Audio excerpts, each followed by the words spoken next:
Harapin itong kanilang inihain na ito para siyempre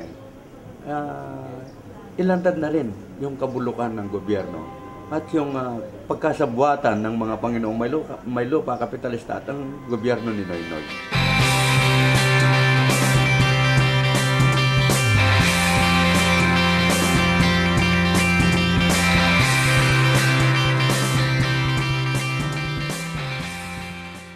July 15 ang pasukin namin.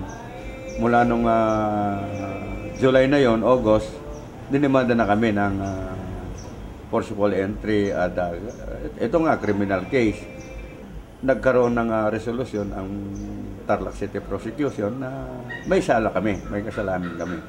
Kaya ito ngayon, nailalabas na yung warrant of arrest para pagdadamputin yung ang mga nakasaad doon Lito Bais et al. Ang nakalagay. Then nakalagay yung pangalan ng mga kasama. Then may Jando, may Jindo. Ay political yan.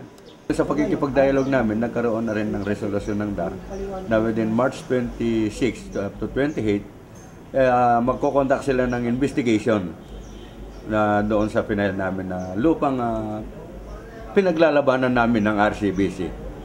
So ayan, nakabinbin yung mga usapin, pinadalahan kami ng warrant of arrest.